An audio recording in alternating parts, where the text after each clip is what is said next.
Welcome back. Today we're going to focus on exponential decay with some more practice with growth. Let's do a little bit of review from last class. So when talking about exponential growth, we are going to use a formula that has a plus sign. So let's say we're told there's a 6% growth.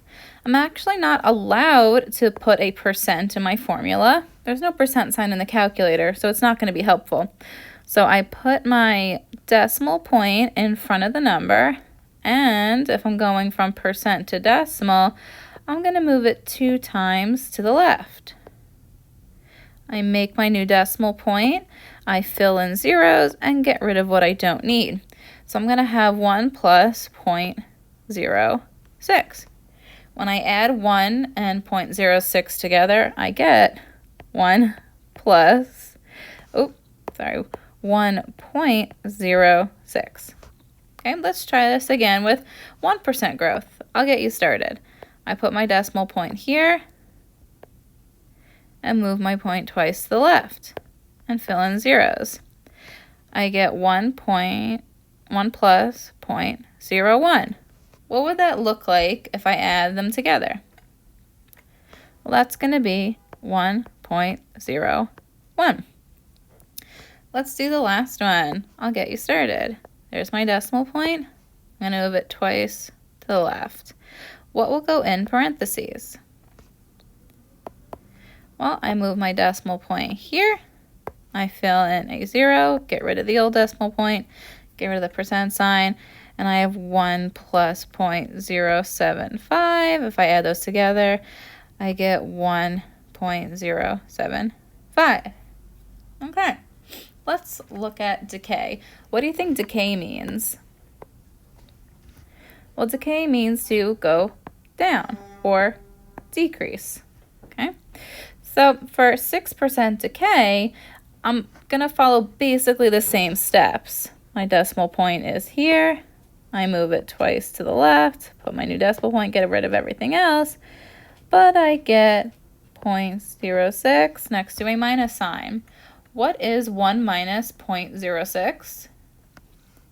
I'm going to get 0.94. Where could that have come from?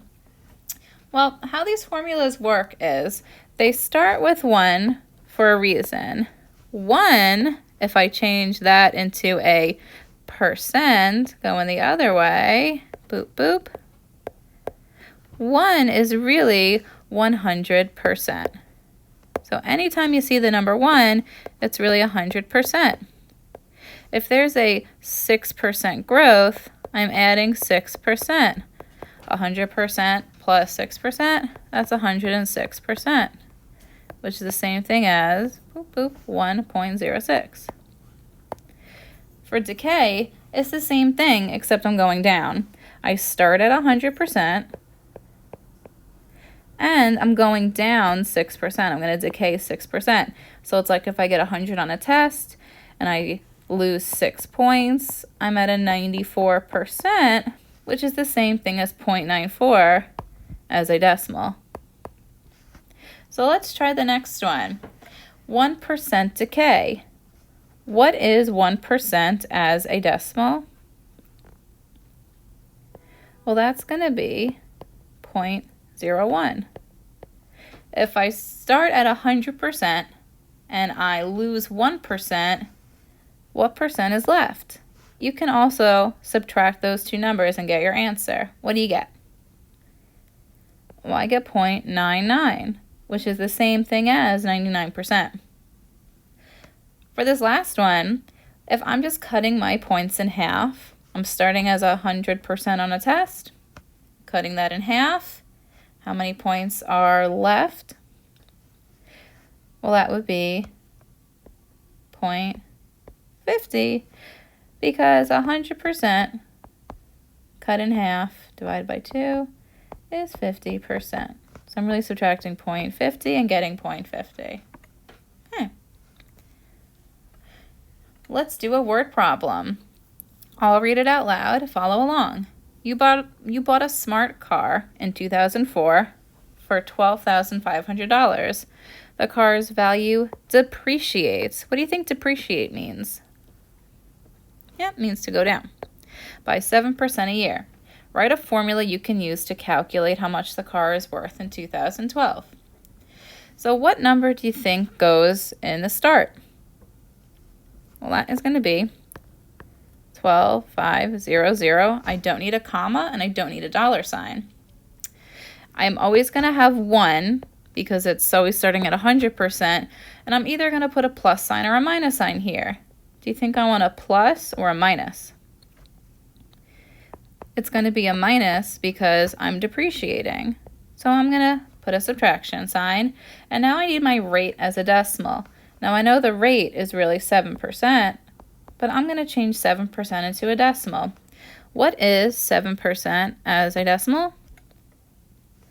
Well, that is going to be 0.07. And then my time. Well, I have 2 values for time here. You can't actually own a car for 2012 years. So let's calculate.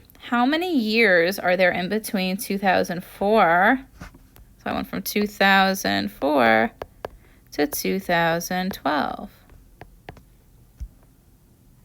Well, here's how you can do that mathematically. I can do 2012, subtract 2004, and I get 8 years. So put 8 right there. Now, this question didn't actually ask you to solve. It just said, write a formula. So we're done. You have your starting amount. If it depreciates, you subtract. If it goes up, you put add. Convert your rate to a decimal and put your time in years, or whatever unit of time. Let's do a word problem. I'm actually not going to read this entire thing because we don't need it.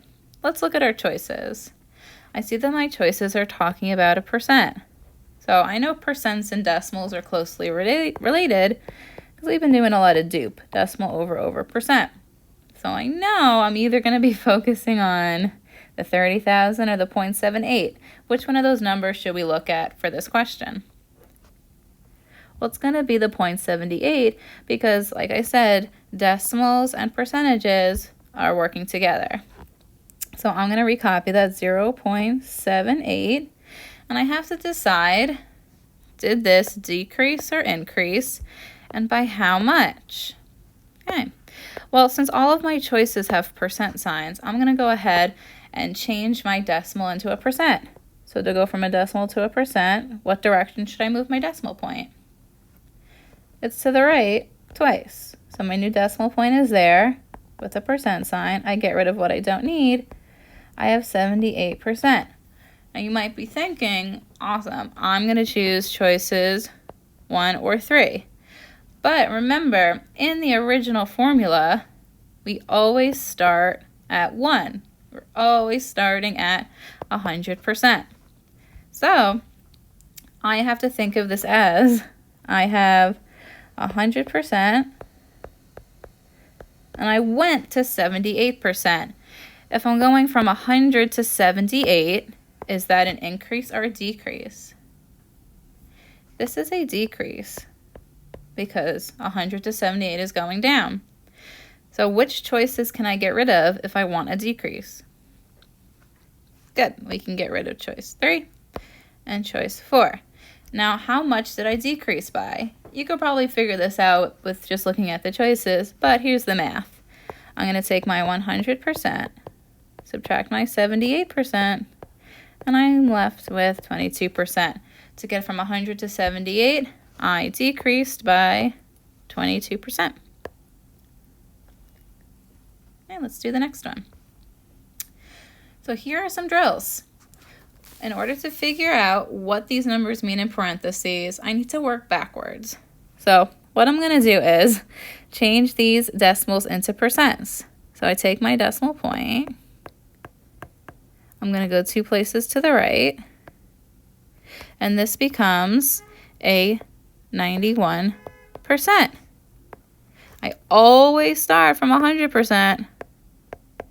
So to get from 100 to 91%, first ask yourself, did my percent go up or did it go down?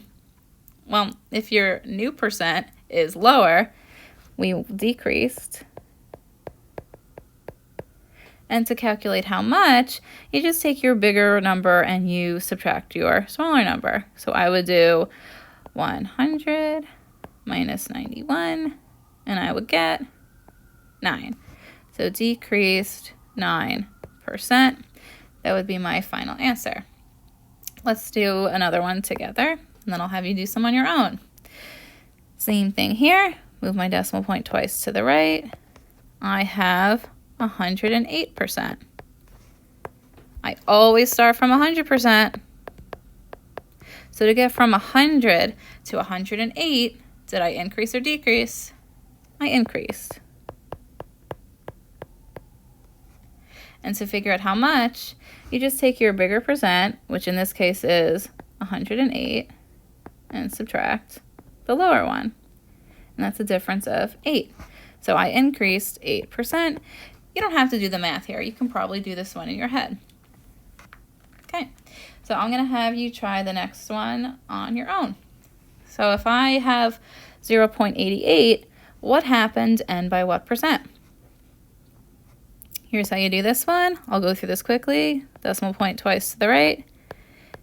88%, 100% minus 88%. So I decreased by 12%, because if you do 100 minus 88, you get 12. Okay. Try the next one on your own. If you have 1.11 in parentheses, what happened? Okay, so I'm going to move my decimal point twice to the right. I have 111%. I always start from 100%. To get from 100 to 111, I'm going up, so I increase by 11%. You might be noticing a pattern here. If your number is less than 1, it's a decrease. If your number is bigger than 1, it's an increase. So let's look at the next one. First of all, just by looking at the number in parentheses, 1.032, is that going to be an increase or a decrease? Well, the number is greater than 1, so that's going to be an increase. Okay, let's actually calculate this one. What happened to make our number 1.032?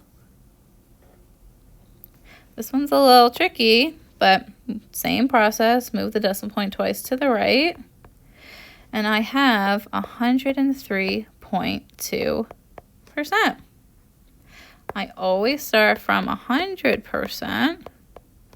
To get from 100 to 103.2, I just went up by 3.2%. The math behind that is 103.2 minus 100, and you just get 3.2. Let's try the next one. What happened if the number in parentheses is 0.456? Well, the number is less than 1, so it's going to be a decrease. I move my decimal point twice to the right. I have 45.6%. I know that I am always going to start at 100%. So to get from 100 to 45.6, I'm going to do 100 minus 45.6. I can't do this in my head. Minus 45.6. I get 54.4% decrease. Okay, let's do some actual problems with these drills. So the skills from the drill. All right. I have the number of carbon atoms, something sciencey, blah, blah, blah. Here's my formula. I'm just going to go right to the question. What is the percent of change? If they're asking about the percent of change, do you think we should look at the 5100 or the 0.95? We're definitely going to want to look at that 0.95 because percents and decimals work together here. So I'm going to use dupe 0.95. What do you think the percent of change is if I have 0.95 in the parentheses? Well, let's go over it. In order to go from a decimal to a percent, I have to move my decimal point twice to the right. Boop. I am at 95%. But that is not your final answer. We always start from 100%. To get from 100% to 95%, we decreased. And 100 minus 95, 5%. That is my final answer. Okay, here's a word problem. I'll read it out and I'll have you try this one on your own. A car was purchased for $25,000. Research shows that the car has an average yearly depreciation rate of 18.5%. Create a function that will determine the value v of t of the car t years after purchase. I'll get you started here. Function just means I'm going to use function notation, which means I'll put v of t there. That's the variable that I need to use, and t goes there. What goes into the rest of the function? I'm going to start by putting 25,000 in my start box. Depreciation means a subtraction sign. And then my rate as a decimal, well, there's my decimal point. If I use dupe to remind me, I go 2 places to the left. And I have 0.185 in the box. And that's it. This question did not ask you to actually solve. Let's do another one. I'll read out the question and then I'll have you try this on your own. The equation v of t equals 12,000 0.75t represents the value of a motorcycle t years after it was purchased. Which statement is true? So, is it true? 1, the motorcycle cost $9,000 when purchased. 2, the motorcycle cost $12,000 when purchased. 3, the motorcycle's value is decreasing at a rate of 75% each year. Or 4, the motorcycle's value is decreasing at a rate of 0.25% each year. What do you think? Well, I'm going to start by eliminating some choices. Choice 1, the motorcycle cost $9,000 when purchased. That can't be because it started at $12,000. So that means choice 2 is looking pretty good. I'm going to eliminate choices 3 and 4 if I can. Decreasing at 75% each year, well, that certainly looks tempting, but I know that 0.75 is going to be 75%, but I always start from 100%. To get from 100% to 75%, 100 minus 75, you get 25. So it's going to be a 25% decrease. And that gets rid of choices 3 and 4 because of that extra decimal point. So now I know for a fact the answer is choice 2. Okay, let's do one more. Anne invested $1,000 in an account with a 1.3% annual interest rate. She made no deposits or withdrawals on the account for 2 years. If interest was compounded annually, which equation represents the balance in the account after the 2 years? Try this one on your own and then we'll go over it. All right, let's discuss together. So she invested, which means that she's going to get interest on the account. She's going to earn interest. So if she's earning interest, I'm definitely going to want a choice that has a plus sign because investing is a good thing. So I get rid of choices 3 and choice 1. Now, I have to decide what is that decimal going to look like. Well, the choices don't have a percent sign, but my original question actually does. So I use dupe. 1.3%, percent to decimal, move my point 2 places to the left, fill in that, and I get 0.013, which looks a lot like choice 2. And that's how you do that one. Okay, this one is a little tricky, but we'll do it together. I had a high school sponsored badminton tournament. After each round, 1/2 of the players were eliminated. If there were 64 players at the start, which equation models the number of players left after 3 rounds? Okay, so let's see if we can use that 64. We start with 64. It looks like all my choices have that, so that's not going to be super helpful. I then see after each round, 1/2 of the players were eliminated. What do you think eliminated means, plus or minus? Well, eliminated is going to mean minus because you're taking away. So which choices can I get rid of if I want a minus sign? Get rid of choices 2 and 4. Now I'm eliminating half. My options are 0.3 and 0.5. Which one do you think means I eliminate half? Well, that's going to be choice 1, because half is 50%, which is 0.50. And if I'm eliminating, I do my 1 minus. This also makes sense because this is the time, or how many times I'm doing something. Did it 3 times. So, tricky question, but if you go slowly, definitely doable. All right, so that's all we have for today. Just let me know what you thought of the lesson, and I'll see you next time.